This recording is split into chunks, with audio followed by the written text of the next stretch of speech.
আসসালামু আলাইকুম। এখন দেখবেন সংবাদ শিরোনাম। শেখ হাসিনার মামলার রায় ঘিরে চোরাগত্তা হামলা ও অগ্নিসংযোগ ছড়াচ্ছে আতঙ্ক। বিপুল অর্থ আর অস্ত্রের ব্যবহারে দীর্ঘমেয়াদী সহিংসতার শঙ্কা বিশ্লেষকদের। রংপুরের ব্যবসায়ী আশরাফুলকে ফাঁদে ফেলে অর্থ আদায় ছিল হত্যাকারী জরেজ ও তার প্রেমিকার টার্গেট, জানালো র্যাব। নয়াপাড়া গ্রামে খণ্ডিত মরদেহের দাফন সম্পন্ন। বরিশাল বিভাগের হেডকোয়ার্টার হিসেবে বিবেচিত ৫ সংসদীয় আসনটি ফিরে পেতে চায় বিএনপি। অবস্থান পাকাপোক্ত করতে মরিয়া ইসলামী দলগুলো। গাজীপুরের কোনাবাড়িতে একটি ফ্ল্যাট থেকে এক নারী পোশাক শ্রমিকের রক্তাক্ত মরদেহ উদ্ধার করেছে পুলিশ। বর্তমান ডেঙ্গু পরিস্থিতি উদ্বেগজনক নয়, তবে ডেঙ্গু পরিস্থিতি নিয়ন্ত্রণে রাখতে মশক নিধন কার্যক্রম জোরদার করা হয়েছে। এতক্ষণ শুনছিলেন সংবাদ শিরোনাম, এখন দেখবেন বিস্তারিত। রংপুরের কাঁচামাল ব্যবসায়ী আশরাফুল হককে প্রেমের ফাঁদে ফেলে অন্তরঙ্গ মুহূর্তের ভিডিও ধারণ করে টাকা আদায় করার টার্গেট ছিল জরেজ ও প্রেমিকা শামীমার। সকালে কাউরান বাজারে র্যাব মিডিয়া সেন্টারে আয়োজিত সংবাদ সম্মেলনে এই তথ্য জানায় র্যাব ৩-এর অধিনায়ক লেফটেন্যান্ট কর্নেল ফায়জুল আরেফিন। বলেন, গেল রাতে কুমিল্লা থেকে গ্রেপ্তার করা হয় শামীমাকে। এর আগে মূল হোতা জরেজকে গ্রেপ্তার করে ঢাকা মহানগর গোয়েন্দা পুলিশ। প্রাথমিক জিজ্ঞাসাবাদ শেষে র্যাব জানায়, জরেজ ও শামীমা মিলে ১০ লাখ টাকা আদায়ের পরিকল্পনা করে আশরাফুলকে ঢাকার শনির আখড়ায় নিয়ে আসে। পরে চেতনানাশক ব্যবহারে আশরাফুলকে অচেতন করে অন্তরঙ্গ মুহূর্তের ভিডিও ধারণ করে জরেজ। কিন্তু টাকা আদায় না করেই কেন হত্যা করা হলো সে রহস্য উদ্ঘাটনে জিজ্ঞাসাবাদ করছে র্যাব। মাদকাসক্ত জরেজ ১২ নভেম্বর আশরাফুলকে হত্যা করে ২৬ টুকরো করে হাইকোর্ট এলাকায় ফেলে পালিয়ে যায়। শামীমা আমাদের যে উত্তর দিয়েছে তাতে তার ভাষ্য মতে ব্ল্যাকমেইলের মাধ্যমে ৭ লক্ষ টাকা পাবে এবং পরবর্তীতে এই টাকা দিয়ে সে মালয়েশিয়ায় গমন করবেন। এবং আমরা এটাও দেখতে পাই যে জরেজের মোবাইল বিশ্লেষণ করে যে সে অলরেডি মালয়েশিয়া যাওয়ার জন্য সে পাসপোর্ট সংগ্রহ করার জন্য সে অলরেডি তার পাসপোর্ট অফিসও তার প্রস্তুত রয়েছে পাসপোর্ট। রাজধানীর জাতীয় ঈদগাহ মাঠের পাশ থেকে খণ্ডিত অবস্থায় উদ্ধার হওয়া আশরাফুল হকের জানাজা ও দাফন সম্পন্ন হয়েছে। সকাল 8:30টায় রংপুর বদরগঞ্জের নয়াপাড়া গ্রামে জানাজা শেষে পারিবারিক কবরস্থানে সমাহিত করা হয় আশরাফুলকে। এর আগে গভীর রাতে কাঁচামাল ব্যবসায়ী আশরাফুলের মরদেহের খণ্ডিত ২৬টি টুকরো নেওয়া হয় তার গ্রামের বাড়িতে। গত বৃহস্পতিবার সন্ধ্যায় রাজধানীর জাতীয় ঈদগাহ মাঠের পাশের সড়ক থেকে 2 ড্রাম ভর্তি খণ্ডিত মরদেহ উদ্ধার করে পুলিশ। এই ঘটনায় মূল আসামি জরেজুল ইসলাম ও তার প্রেমিকা শামীমাকে গ্রেপ্তার করেছে আইনশৃঙ্খলা বাহিনী। গাজীপুরের কোনাবাড়িতে একটি ফ্ল্যাট থেকে এক নারী পোশাক শ্রমিকের রক্তাক্ত মরদেহ উদ্ধার করেছে পুলিশ। ভোরে কোনাবাড়ির বাইমাইলের নওয়াব আলী মার্কেটে এলাকার একতা টাওয়ার থেকে মরদেহটি উদ্ধার করা হয়। গুরুতর আহত অবস্থায় তার স্বামীকে উদ্ধার করে হাসপাতালে পাঠানো হয়েছে। পুলিশ ও স্থানীয়রা জানায়, স্ত্রী রহিমা খাতুন ও মেয়ে শারমিনকে নিয়ে বাইমাইলের একতা টাওয়ারের ৫ম তলার একটি ফ্ল্যাটে ভাড়া থাকতেন ইমরান হোসেন।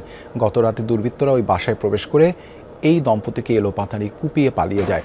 ঘটনাস্থলে মৃত্যু হয় রহিমার। খবর পেয়ে পুলিশ গিয়ে মরদেহ উদ্ধার করে। গুরুতর আহত স্বামী ইমরানকে হাসপাতালে এবং মরদেহটি মর্গে পাঠায় পুলিশ। নিহতের মেয়ে শারমিনকে হেফাজতে নিয়ে জিজ্ঞাসাবাদ চলছে। এ বিষয়ে আইনগত ব্যবস্থা প্রক্রিয়াধীন রয়েছে বলেও জানিয়েছে পুলিশ। সিটি কর্পোরেশন ও সদর উপজেলা নিয়ে গঠিত বরিশাল সংসদীয় আসন ৫ দক্ষিণাঞ্চলের রাজনীতিতে গুরুত্বপূর্ণ আসন এটি। বিভাগীয় হেডকোয়ার্টার হিসেবে বিবেচিত এই আসন থেকে নির্বাচিত জনপ্রতিনিধির প্রভাব থাকে জাতীয় রাজনীতিতেও। তাই বড় দলগুলোর মনোনয়ন পেতে নেতাদের মধ্যে চলে তীব্র প্রতিযোগিতা। আগামী নির্বাচনে হারানো আসন ফিরে পেতে চায় বিএনপি, আর বরিশাল ৫-এ অবস্থান পাকাপোক্ত করতে মরিয়া ইসলামী দলগুলো। ভৌগোলিক অবস্থানের কারণে দক্ষিণাঞ্চলের ২১ আসনের মধ্যে গুরুত্বপূর্ণ বরিশাল ৫। ৩২৫ বর্গ কিলোমিটার আয়তনের এই আসনে রয়েছে বিভাগীয় শহর ও সিটি কর্পোরেশন। বরিশাল ৫ আসন থেকে নির্বাচিত সংসদ সদস্যের প্রভাব থাকে দক্ষিণের রাজনীতিতে।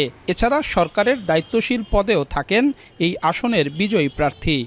এটা একটা পলিটিক্যাল হাব নিঃসন্দেহে, এবং কালচারাল হাব, একটা সোশ্যাল হাব, এবং এখানে পলিটিক্সটা বা পলিটিক্যাল অ্যাক্টিভিটিস বর্তমান সময় না, বহুত আগের থেকে হয়ে আসছে। বরিশাল হচ্ছে বিভাগীয় সদর, সেই হিসাবে সমগ্র বিভাগের প্রাণকেন্দ্র এটি। যিনি এমপি হন, সাংসদই হন, উনি আসলে অলিখিতভাবে সমগ্র দক্ষিণাঞ্চলের রিপ্রেজেন্ট করেন এবং সমগ্র দক্ষিণাঞ্চলের নেতৃত্ব দিয়ে থাকেন। ১৯৯১ থেকে ২০০৮ পর্যন্ত বিএনপির দখলেই ছিল বরিশাল ৫। এর আগে 1979তেও এখান থেকে সংসদ সদস্য নির্বাচিত হয় বিএনপির প্রার্থী। তাই এ আসনে মনোনয়ন চেয়েছিলেন দলের হেভিওয়েট 6 নেতা। এবারও দলের আস্থা বিগত 4 বারের সংসদ সদস্য মজিবুর রহমান সরোয়ারি। মনোনয়নের পর দলীয় হাইকমান্ডের নির্দেশে প্রকাশ্যে ঐক্যবদ্ধ থাকলেও ভিতরে অনৈক্যের হাওয়া বইছে তৃণমূলের বিএনপিতে।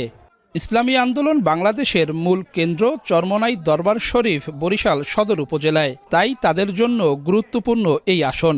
এখানে প্রতিদ্বন্দ্বিতা করবেন দলের সিনিয়র নায়েবে আমির মুফতি ফয়জুল করিম। সংসদ সদস্য ও সিটি মেয়র পদে প্রার্থী হয়ে নির্বাচনের অভিজ্ঞতা রয়েছে তার।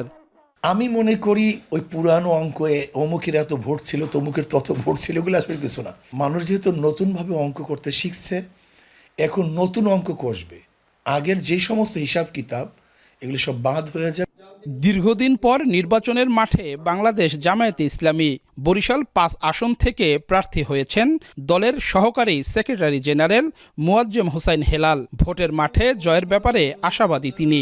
জামাত ইসলামী যে সিদ্ধান্ত নিয়ে যাকে নমিনি হিসেবে মনোনয়ন দিয়েছে, তাদের সেই ভাইকে নিয়ে তারা কাজ করতে গভীরভাবে আগ্রহী এবং তাকে নিয়ে তারা ময়দানে লড়াই করে এই আসনটি তারা নিয়ে নিতে পারবে বলে আমরা জনগণের কাছ থেকে সেটাই পাচ্ছি।